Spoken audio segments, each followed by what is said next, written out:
우리 시간에 오신 여러분들, 그리고 영상으로 예배를 드리고 있는 성도 여러분들, 곳곳에 찾아가셔서 여러분을 만져주시고 은혜와 축복을 내리는 복된 시간이 되기를 주님의 이름으로 축원합니다. 중국 전래 동화나를 여러분에게 소개해 드립니다. 한 동네에 세 친구가 살았습니다. 하나는 황소였고, 또 다른 하나는 망아지였고, 또 다른 하나는 다람쥐였습니다. 이 셋은 사이좋게 지내는 가운데 어느 날 망아지가 마음에 이런 생각을 갖게 됩니다. 저 건너 마을은 어떤 곳일까? 그리고 누가 살고 있을까? 그는 건너 마을에 가고 싶었습니다. 그런데 문제는 자기네 동네와 건너 마을 사이에는 큰 강이 흐르고 있었습니다. 친구 황소에게 묻습니다. 황소야, 저 강 깊이가 어느 정도니? 황소는 즉시 얘기했어요. 무릎 정도 될 거야. 그는 이런 말을 듣고 집에 와서 건너 마을로 가기 위해 짐을 꾸리게 됐죠. 그리고 자기의 친구 다람쥐에게 작별 인사를 하게 됐어요. 다람쥐야, 나 건너 마을에 갈 거야. 강을 건너. 그러자 다람쥐는 화달짝 놀랐어요. 그리고 하는 말, 큰일 나. 어제 내 친구가 저 강 건너다가 물에 빠져 죽었어. 너도 죽을 수 있어. 만일 이런 상황이 여러분에게 주어진다면 여러분들은 어떻게 하시겠습니까? 여기서 말씀하려고 하는 것은 강을 건너느냐 못 건너냐의 문제는 아니에요. 사실상 이 동화 속에 주려는 메시지가 있어요. 건너 마을이 무엇일까요? 내일입니다. 건너 마을이 무엇일까요? 꿈입니다. 건너 마을이 무엇입니까? 미래에 대한 자기 희망이에요. 그곳으로 가고 싶은데 문제는 강이 있는 거죠. 강은 무엇일까요? 나를 가로막는 장애물입니다. 어쩌면 건널 수 없는 태산일 수도 있어요. 바로 그런 문제를 만날 때 나는 건널 수 있는가? 저 미래로 나갈 수 있는가? 라고 하는 것이 이 동화에 주려고 하는 메시지였죠. 그렇다면 여기에서 매우 중요한 우리를 향한 가르침이 있어요. 그것은 내가 누구냐라는 겁니다. 내가 황소라면 강을 저벅저벅 건너갈 수 있지만 내가 다람쥐라면 그 강 앞에 두려워 떨면서 건널 수 없다는 거죠. 저는 오늘 여러분들에게 이 본문을 통해서 내가 누구인가? 그리하여 미래의 여러 가지 위협적 두려움이 있다 할지라도 담대하게 뚜벅뚜벅 내 갖고 있는 앞날을 향하여 나갈 수 있는 하나님의 사람이 될 수 있는가? 이런 부분을 여러분에게 말씀을 드리려고 합니다. 본문 13절에 이런 기록이 있어요. 본래 학문 없는 범인이더니, 이 부분을 쉬운 성경 다른 번역에 보면 본래 배운 바 없는 천박한 자들이더니 라고 되어 있어요. 무슨 의미일까요? 베드로는 갈릴리 사람입니다. 배울 수 있는 환경적 여건을 갖고 있지 못한 동네입니다. 조상부터 갈릴리 호수에 그물을 내리고 그것이 생존을 이루는 터전이에요. 그것이 돼 있는 그들의 생활입니다. 그러므로 이렇다 할 교육기관에서 정상적 교육의 배경을 갖고 있지 못한 그들을 향하여 본래 무식하고 배운 바 없는 천박한 자들이더니 라고 말하고 있다라는 거예요. 자, 그런데 그런 그들이 달라져요. 어떻게 해요? 사실은 누가복음 5장이 그들의 인생을 바꾸는 중요한 장이기도 해요. 어느 날 밤이 맞도록 그물을 던지며 잡은 것이 없는 상황에 빈 그물을 손질하고 있을 때 예수님께서 그 배에 타십니다. 그리고 말씀을 전하세요. 그리고 난 이후에 이렇게 말하죠. 깊은 데 가서 그물을 내리라. 이 말을 들었던 베드로가 이렇게 말합니다. 밤이 맞도록 잡은 것이 없지만은 말씀에 의지하여 그물을 내리리이다. 놀라운 기적이 나타났죠. 만선이었습니다. 두 배에 가득히 잠기는 물고기 수확을 이루게 되는 거죠. 자, 그리고 난 이후 베드로가 예수님 앞에 무릎을 꿇어요. 이렇게 고백합니다. 나는 죄인으로소이다. 내 곁을 떠나소서. 이 말을 들었던 예수님께서 이렇게 말하죠. 지금까지 내가 물고기 잡는 어부였지만은 이후에 사람 낚는 어부가 되리라. 이렇게 말씀해요. 이것은 예수님의 제자가 되는 출발이었어요. 예수님의 제자가 되고 난 이후 베드로의 인생은 어떻게 달라지고 있습니까? 마태복음 14장에 보면 풍랑이는 바다를 만납니다. 밤이 맞도록 침몰 위기를 만나요. 예수님이 물 위로 걸어오셨어요. 여러분, 밤중에 사람이 물 위로 걷는다. 정상 아니죠? 제자들은 외쳤습니다. 유령이다. 그때 예수님은 말합니다. 내니 두려워하지 말라. 이 말을 들었던 베드로가 즉시 예수님께 이렇게 말하죠. 만일 주시어든 나를 명하여 물 위로 오라 하소서. 오라. 그때의 배에서 내려서 물 위를 저벅저벅 걸었습니다. 그러나 바람과 파도를 보고 물로 빠져간지라. 성경은 그렇게 기록해요. 예수님은 손을 내밀어 그를 건져줍니다. 그리고 난 이후 마태복음 16장으로 와요. 예수님께서 가이사랴 빌립보에서 여론조사를 했어요. 사람들이 나를 누구라 하느냐? 여러 가지 당시 예수님에 대한 평에 대한 이야기합니다. 그렇다면 너희들은 나를 누구라 하느냐? 그때 베드로가 나서서 주는 그리스도시요 살아계신 하나님의 아들입니다. 예수님은 칭찬합니다. 바요나 시몬아 내가 복이 있도다. 이를 알게 한 이는 혈육이 아니요 하늘에 계신 내 아버지다. 그리고 난 이후에 비로소 예수님께서 고난받고 십자가의 죽으심에 관한 말씀을 하세요. 이 말을 들었던 베드로가 즉시 나서서 주여 결코 그런 일이 주께 미치지 못하리이다. 내가 나서서 막아드리겠습니다. 이 말을 들었던 예수님이 책망합니다. 사탄아 내 뒤로 물러가라. 너는 하나님의 일을 생각하지 아니하고 사람의 일을 생각하는도다. 라고 말씀을 하세요. 자, 그리고 난 이후에 마태복음 26장으로 가요. 겟세마네 동산에서 예수님이 세 제자와 함께 땀방울이 핏방울이 되도록 기도해요. 그리고 난 이후에 산에서 내려올 때에 가룟 유다가 대제사장이 보낸 포절 군인들을 데리고 옵니다. 이때 베드로가 한 군사의 칼을 빼서 내려치지요. 칼잡이가 아니었는지라 그 군인 귀를 잘라요. 그때 예수님은 그 귀를 잡아서 다시 그 귀를 정상으로 치료해 주시고 나서는 말씀하죠. 칼을 쓰는 자 칼로 망한다. 여러분, 이 일련의 말씀을 보면서 어떤 생각이 드십니까? 여러분, 이 부분에서 무엇을 발견하게 됩니까? 용감한 베드로를 보는 거죠.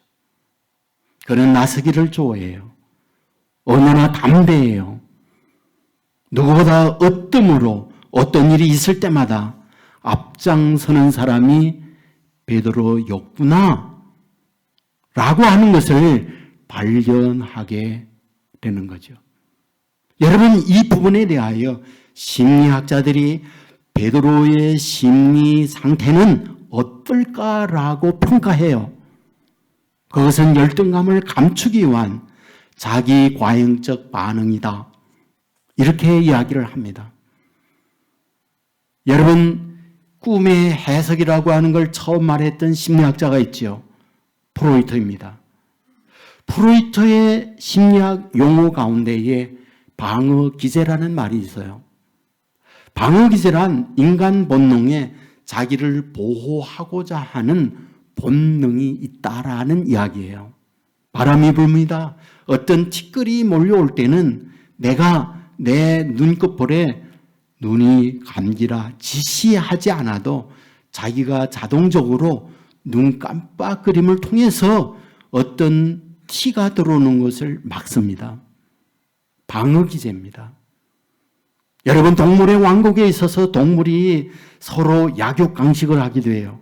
호랑이, 사자, 약한 동물을 공격합니다. 도망갑니다.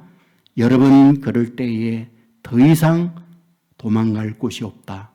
그럴 때는 돌아서서 흰 이를 내밀고 뿔을 들이받으면서 달려들어요. 힘이 있어서 너를 제압하겠다는 표현입니까? 아니죠. 자기 방어 기제라는 거죠.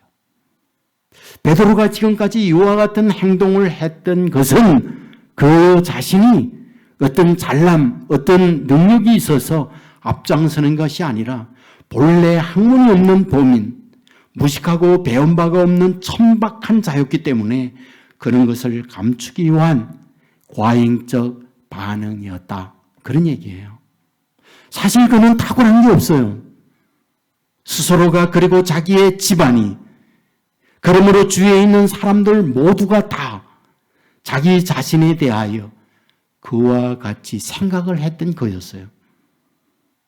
자, 그것을 감추기 위하여 그와 같은 과잉적 반응을 하게 됐던 거죠. 자, 그런데 우리는 굉장히 중요한 사실을 발견합니다.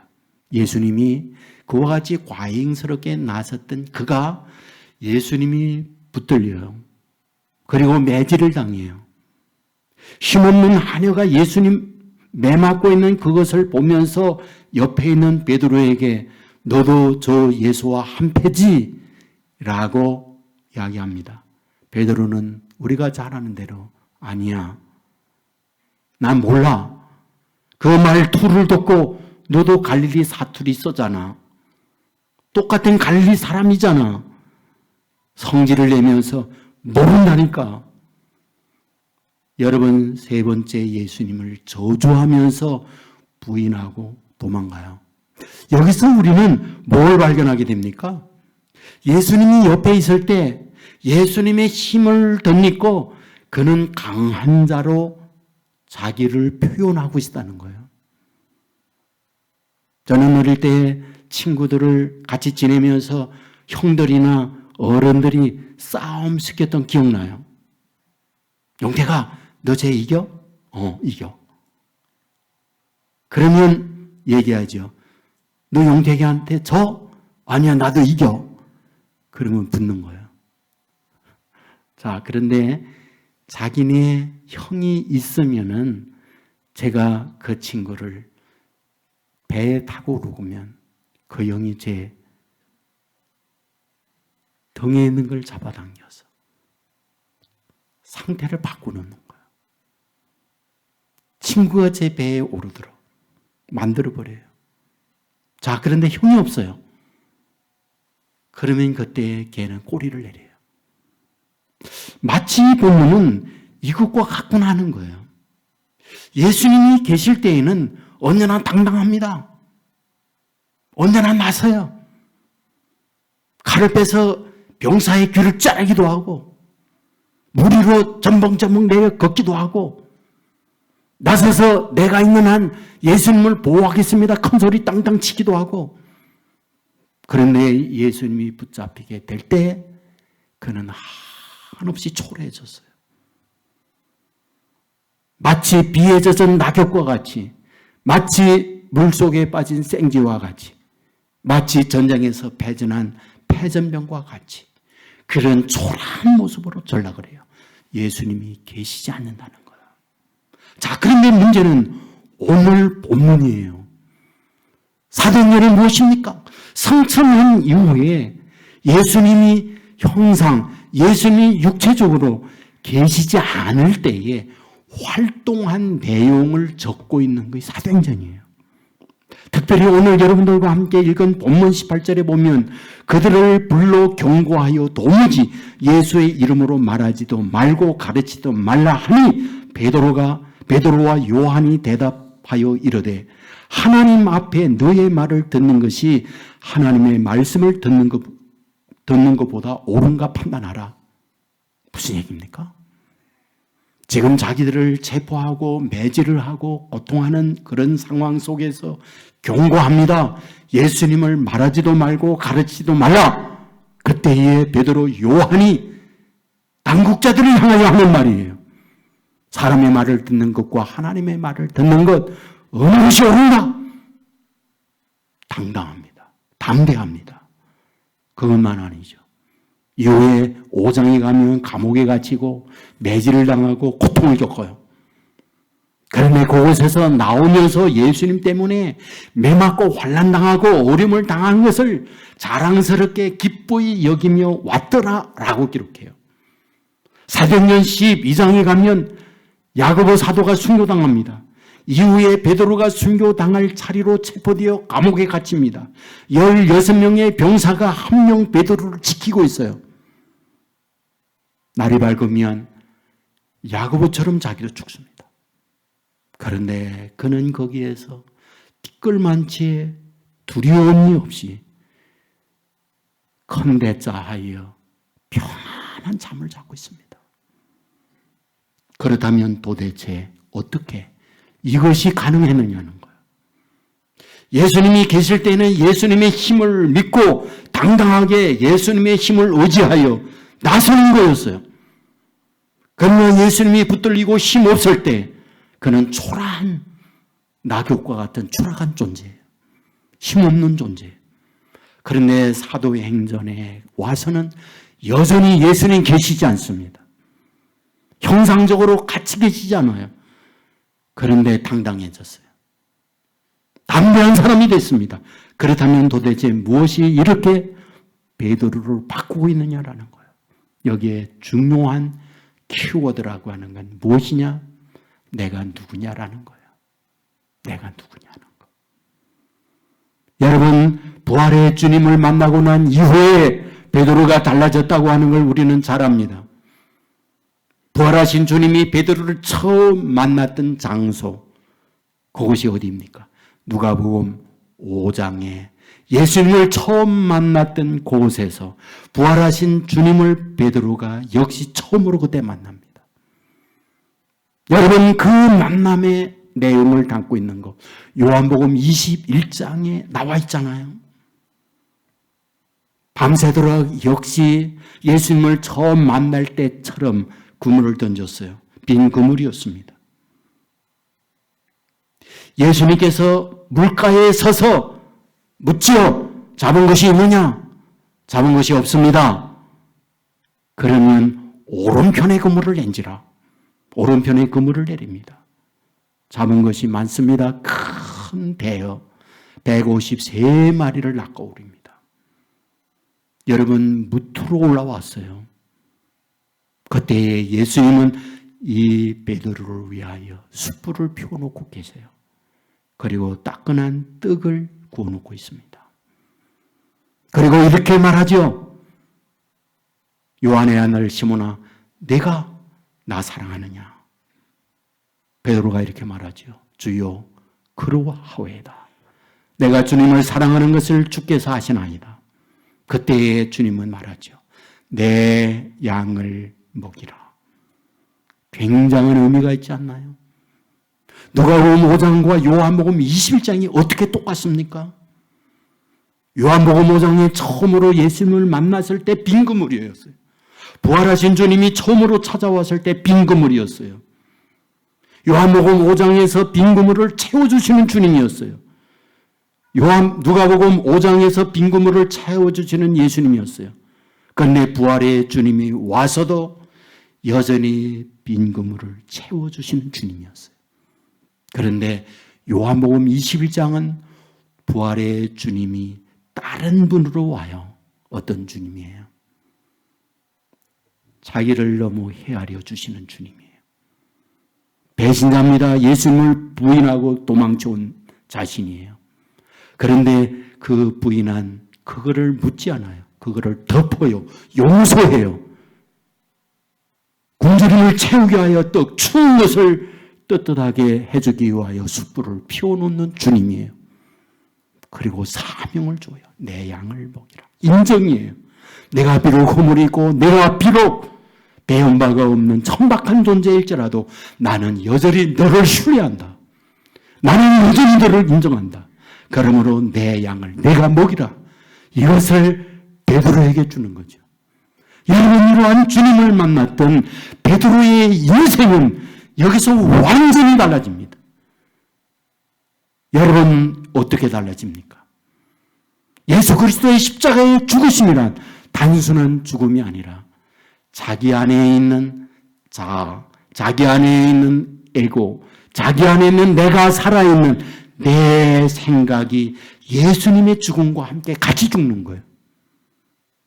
그러한 이후에 부활하신 주님을 만났을 때 그 부활하신 주님은 무엇이다? 육체적으로만 계시는 그분이 아니라 베드로의 마음으로 돌아오는 예수님이었다라는 거예요. 전에는 육체적으로 예수님이 여기에 계셔야만 담대하고 예수님이 떠나가게 될 때 힘없는 초라한 비에 젖은 낙엽과 같은 존재가 되었다면 이제는 주님이 계시지 않아도 부활의 주님이 자기 안에 들어왔을 때 사도행전에서는 어디 있든지 내 안에 주님이 계시다. 그러므로 당당했고 그러므로 담대했고 무엇이냐? 미래를 향하여 나가는 사람으로 바뀌어지고 있다. 이 부분을 말씀하고 있는 거죠. 여러분의 은혜가 저와 여러분 가운데 임하기를 주의 이름으로 축원합니다. 비록 형체적으로 주님이 계시지 않고 나는 주위에 있는 사람들과 스스로 생각할 때에 배운 바 없는 학문이 없는 범인으로 알았다 할지라도 내 안에 능력, 부활의 주님이 나와 함께 계신다고 한다면 계시는 주님으로 인하여 미래를 향하여 나가는데 두려움 없이 담대하게 어떤 장애가 가로막혀 있다 할지라도 넉넉히 건널 수 있다. 이 사실 믿으시기를 주의 이름으로 축원합니다. 성경은 말해요. 세상 끝날까지 내가 너희와 항상 함께 있겠다. 언제요? 부활하신 주님이 하늘로 올라가면서 제자들에게 남긴 말이에요. 그 부분을 베드로는 받았어요. 여러분이 믿음으로 말미암아 당당하게 힘들고 어려운 미래를 향하여 나가는 베드로가 된 거예요. 우리에게 부활의 주님이 저와 여러분 안에 있다는 사실을 믿을 때 그 믿음이 넉넉히 세상을 이기는 하나님의 사람 된다. 믿으시기를 주의 이름으로 축원합니다. 생각에 관한 생각이라는 제목의 책이 있습니다. 데니엘 카너먼이라는 분이 있었어요. 이분은 심리학자인데 노벨 경제학상을 받았어요. 경제학자가 아니에요. 심리학자인데 경제학상을 받아요. 어떻게 해요? 심리와 경제를 연결한 행동심리학을 했기 때문에 그래요. 이 책에 나오는 한 이야기를 소개합니다. 뉴욕 대학이에요. 존 버그라고 하는 박사님이 계세요. 심리학자입니다. 학생들을 시험을 하게 됐어요. 두 그룹으로 나눴어요. 한 그룹의 학생들에게 단어 5개를 주었습니다. 플로리다, 대머리, 얼굴이 주름 잡힘, 그리고 회색, 그리고 잘 잊어버림. 이런 단어를 줘요. 이 단어를 가지고 문장을 만들어 보아라. 한 그룹은 일상적 단어를 주었어요. 그런데 시험의 내용은 그 이후에 그들의 행동을 보는 거예요. 어떤 행동을 하고 있는가? 실험이 끝난 그 장소에서 아래 층으로 또 다른 실험을 위하여 이동할 때 이동하는 시간을 재게 된 거예요. 대물이나 잘 잊어버린다, 노인이라는 말이 없지만 그것과 관련이 있는 단어를 가지고 문장을 만들었던 사람들, 학생들, 그들의 걸음걸이가 굉장히 느리게 다음 실험실로 가고 있더라는 거예요. 그러니까 그렇지 아니했던 학생들은 일상의 발걸음으로 내려가고 있더라는 거예요. 자, 그렇다고 한다면 도대체 이것이 어떤 관련이 있는 걸까? 여기에서 이런 말을 합니다. 상호 연결 의식이다. 내가 지금까지 갖고 있는 이 생각은 그 다음으로 내 행동이나 어떤 생각에 이어지는 인생이더라라는 거예요. 이것은 과학적 증명이에요. 매우 중요한 우리를 향한 메시지예요. 내가 부종이다, 내 원망이다, 내 안에 어떤 화가 있다, 불신앙적 이런 것이 있다고 하면 그 다음의 말, 그 다음의 행동이 그런 내 인생으로 이어지더라는 거예요. 그리고 그것이 계속되면 그 인생 자체가 그런 삶이 되더라는 거예요. 그러나 그 반대로 믿음이 있고 사랑이 있고 긍정의 생각을 갖고 있으면 상호 연결 의식이라고 하는 것이 다음으로 그와 같이 이어지기 때문에 자기 인생이 그와 같은 삶으로 바뀌어지게 되더라라고 하는 이야기를 하고 있는 거예요. 매우 중요하지 않나요? 부활하신 주님이 그 안에 있을 때에 자기의 부족한 것을 채워주시는 주님, 나의 연약한 것을 공급해 주시는 주님, 지난날에 허물이 많고 주님 앞에 부끄러운 것이 많지만 그걸 덮어주시는 주님, 그리고 자기가 죽을 알고 숯불을 키워놓으시고 그리고 배고플 줄 알고 떡을 구워놓으시는 주님, 이 부활의 주님이 저와 여러분 안에 계시다는 믿음이 있다고 한다면 그 믿음 때문에 연결 의식으로 말미암아 내 인생의 앞날에 큰 강이 흘러 가로막히는 장애가 있다 할지라도 뭐다? 내 안에 있는 주님 때문에 건널 수 있는 하나님의 사람이 된다 이 말이죠. 저는 이 은혜가 저와 여러분 가운데 임하기를 주의 이름으로 축원합니다. 부활의 주님이 저와 여러분 안에 계셔서 베드로를 이와 같이 아끼듯 동일하게 저와 여러분을 아끼고 베드로에게 은혜를 주시고 미래에 대한 사명을 주시듯 여전히 형편없는 존재이지만 인정해주고 미래에 대한 희망을 안겨주시는 주님이 저와 여러분 안에 계시다는 믿음을 놓지 않는다면 이 믿음이 미래를 향하여 더 큰 축복의 앞날로 나갈 수 있다. 믿으시기를 주의 이름으로 축원합니다. 2010년에 칠레에서 탄광 매물 사고가 있었던 거 아실 거예요. 33인이 갇혔어요. 지상에서 700m 지하에 갇혔어요. 들어가는 입구가 붕괴됐습니다. 매몰이 됐어요. 그것을 다시 회복하고 들어가려고 하는 것은 거의 1년 이상이 소요되는 시간이 걸립니다. 그런데 700m 안에 갇혔어요. 죽음밖에 없는 거죠. 그런데 탐침봉이라고 하는 것, 그들이 지상에서 지하에 어디 갇혀 있는지 모르잖아요. 짐작하고 뚫었어요. 17일 만에 700m를 뚫고 들어갔는데 그들이 있는 곳에 그게 내려온 거예요. 기적인 거죠. 그리고 거기다가 살아있다는 것을 적어서 올려보냈어요. 위에서 700m의 33인이 살아있다는 걸 알았어요. 문제는 무엇입니까? 그 사람들을 700m에서 어떻게 꼴로 올립니까? 새로운 장비를 구입을 해서 사람이 나올 수 있는 구멍을 69일 동안을 뚫었어요. 그리고는 그 아래 700m로 내려가서 한 명 2명, 33명을 다 건졌어요. 두 번째 나온 사람의 이름이 마리오였어요.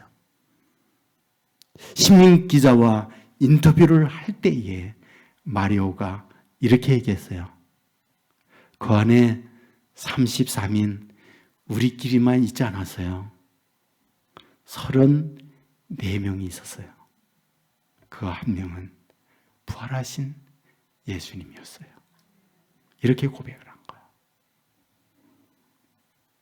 다니엘의 세 친구가 풀무불 속에 던져졌을 때 3명이었는데 4명이었잖아요. 하나님이 그들과 함께한 거죠. 하나님. 이게 믿음이에요. 이게 믿음이에요. 우리 앞에 수많은 장애가 있어요. 가로막는 어려움들이 많아요. 경제적인 어려움, 스스로 넘어올 수 없는 환경들, 절망이에요. 그런데 내 안에 부활하신 주님이 계시면 그게 황소예요. 강을 무릎 위에 차는 것처럼 저벅저벅 건너 저 너머로 가는 거예요. 이것이 부활의 주님이 저와 여러분에게 찾아오셔서 주고 싶은 주님의 마음이에요. 여러분 부활을 주일을 맞이하면서 이 주님이 저와 여러분 안에 계셔서 그분 때문에 정말 담대한 하나님의 사람을 되어 미래를 향하여 나가는 하나님의 사람 되기를 주의 이름으로 축원합니다. 말씀을 맺겠습니다. 베드로가 학문 없는 범인이에요. 배우지 못한 천박한 자입니다. 자신도 알고 주위의 사람도 다 그렇게 알아요. 근데 예수님의 제자가 되고 난 이후에 그는 만용합니다. 힘센 형, 힘센 아버지가 옆에 있을 때 아들이나 동생이 어깨에 힘을 주듯 베드로는 예수님이 옆에 계시기 때문에 그는 그랬어요. 예수님이 붙들리고 매질당하고 고문당할 때 베드로의 인생은 추락했어요. 초라하게 됐어요. 물속에 빠진 생쥐와 같이, 전쟁에 더 이상 힘을 못 쓰는 패전병과 같이, 비에 젖은 낙엽과 같이 그의 인생은 이렇게 됐어요. 예수님을 부인했고 도망치고 추한 인생으로 출애가 버렸어요. 그런데 오늘 본문에 보면 예수님이 안 계세요. 그런데도 당당하게 바뀝니다. 어떻게? 너 내 안에 있어. 드라마의 대사처럼 부활의 주님이 베드로의 안에 들어와 있는 거죠. 부족한 거 채워주시는 주님이야. 그리고 내가 수치스럽고 부끄러운 건 많지만 감싸고 덮어주시는 분이야. 그분이 말씀해서 세상 끝날까지 내가 너와 함께 하겠다고 그걸 믿는 거예요. 그 믿음은 베드로의 인생을 새롭게 만든 거죠. 이 믿음으로 저와 여러분도 새롭게 거듭나는 은혜의 시간, 은혜의 저와 여러분의 삶이 되기를 주의 이름으로 축원합니다. 기도하겠습니다. 은혜로우신 아버지 하나님,